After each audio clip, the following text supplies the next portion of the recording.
Ela influencia quanto você ganha ao investir, quanto você paga nos empréstimos, os preços dos produtos e até o custo do próprio dinheiro. Hoje você vai entender por que a taxa Selic é a taxa mais importante da nossa economia. Mas antes, não esquece de deixar o seu like, de se inscrever no nosso canal se você estiver no YouTube ou de seguir o Infomoney se você estiver em outras redes. A gente vai dividir esse vídeo em 3 partes e a primeira fala sobre os efeitos da Selic no nosso dia a dia. A Selic é o juro básico da economia. Isso significa que ela serve como base para definir qualquer juro cobrado na nossa economia. Por isso, quando a Selic cai, os empréstimos tendem a ficar mais baratos e quando ela sobe, é o contrário. É por isso que os economistas dizem que a Selic define o custo do dinheiro.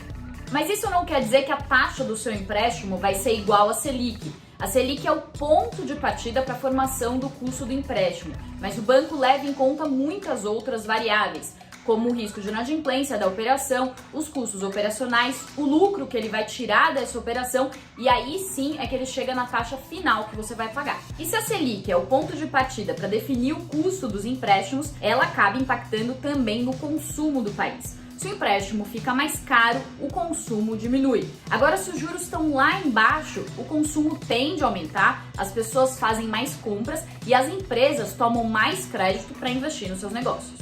Outro efeito no dia a dia é nos investimentos, e a lógica é muito parecida com a dos empréstimos. Quando você pega um dinheiro emprestado, você paga juros. E quando você investe, você ganha juros. Então, se a Selic está mais baixa, você tende a ganhar juros menores nos seus investimentos e vice-versa. Mas quais são os investimentos que sofrem influência da taxa Selic? São os chamados investimentos de renda fixa, que são aqueles mais conservadores. Entre eles estão, por exemplo, os títulos do Tesouro Direto, os CDBs, as LCIs e LCAs, a própria poupança, fundos de renda fixa, entre outros. Alguns desses investimentos pagam exatamente a variação da taxa Selic, como é o caso do Tesouro Selic.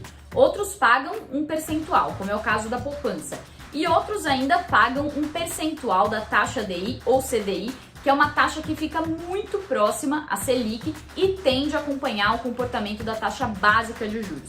Eu vou dar alguns exemplos para você entender como que funciona na prática. O Tesouro Selic paga sempre 100% da Selic. Supondo que a taxa básica esteja em 2% ao ano, ele vai pagar 2% ao ano para você, menos o imposto de renda e taxas. A poupança paga 70% da Selic. Com uma Selic a 2%, 70% de 2 daria 1,4% ao ano. Lembrando que ela não tem imposto de renda. Já se um CDB pagar 110% do CDI, ele vai pagar praticamente a taxa Selic, já que CDI e Selic andam colados, mais 10%. Isso vai dar 2,2% ao ano, menos o imposto de renda. Só que tem um fator importante que você precisa levar em consideração nesse cálculo todo, que é a inflação. De nada adianta a Selic estar alta se a inflação também estiver alta. Porque se você ganhou 10% de rendimento, mas os preços também subiram 10%, você só manteve o poder de compra do seu dinheiro. Você não teve um ganho real. Outra questão importante na relação entre a Selic e os investimentos é que quando os juros estão mais altos, você sabe que vai ganhar um retorno bom, mesmo investindo nesses investimentos de renda fixa que são mais conservadores. Mas quando a Selic cai, tanto as empresas quanto as pessoas tendem a buscar um retorno maior em investimentos de maior risco. Nesse caso, as empresas investem mais nos seus negócios ou em novos negócios e as pessoas tendem a partir para investimentos de renda variável, como é o caso das ações, para conseguir ganhar o mesmo dinheiro que ganhavam antes na renda fixa. Bom, até aqui a gente viu os efeitos práticos da Selic nos empréstimos, no consumo, nos investimentos, mas o que define exatamente se a Selic vai ficar mais alta ou mais baixa? A cada 45 dias, o Comitê de Política Monetária do Banco Central se reúne para definir uma meta para a Selic. Esse é o famoso Copom que você escuta falar no noticiário. Mas existe um jeito de chegar nessa meta. Não é que o Copom define num dia a meta e no dia seguinte todos os juros são automaticamente atualizados. Para levar os juros para a meta na prática, o Banco Central realiza milhares de operações todos os dias, negociando títulos públicos com bancos e corretoras. Por meio dessas operações, o Banco Central consegue tirar ou colocar dinheiro na economia e influencia todas as outras operações realizadas por essas instituições financeiras. É assim que ele faz com que os juros se aproximem da meta definida pelo Copom. Essas negociações diárias acontecem por meio de um sistema que é acessado só pelo Banco Central e por essas instituições financeiras. É o Sistema Especial de Liquidação e Custódia. E a sigla para esse sistema é Selic, que dá o nome para a nossa taxa básica de juros da economia. A taxa média praticada nessas milhares de operações que acontecem no Selic é a chamada taxa Selic Over. Então a gente tem o Selic, que é o sistema onde acontecem essas operações, a gente tem a Selic Over, que é a taxa efetivamente praticada nessas negociações diárias, e a gente também tem a taxa Selic Meta, que é definida pelo Copom e que é a mais famosa que a gente escuta falar no noticiário. E todo esse esforço que o Banco Central faz para trazer a Selic para a meta tem um motivo, que é controlar a inflação.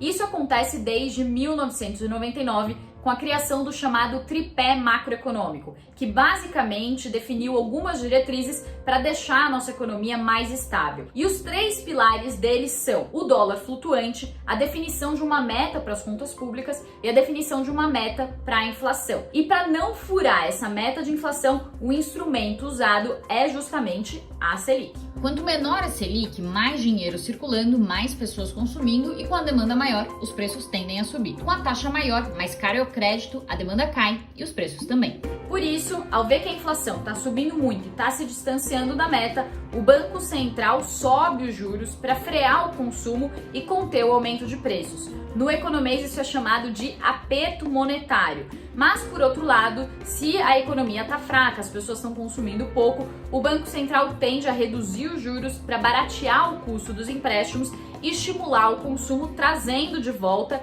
a inflação para a meta. É o que se chama de afrouxamento monetário. Resumindo, a Selic é a taxa usada como referência para todas as operações que envolvem dinheiro na nossa economia. É por isso que ela afeta mais o nosso bolso do que a gente imagina. Se você gostou do conteúdo, não esquece de deixar o seu like e de se inscrever no nosso canal se você estiver no YouTube, ou de seguir o Infomoney se você estiver em outras redes. Deixe também suas dúvidas ou críticas no campo de comentários, que a gente lê todas elas. Obrigada mais uma vez pela companhia e até a próxima. Tchau, tchau!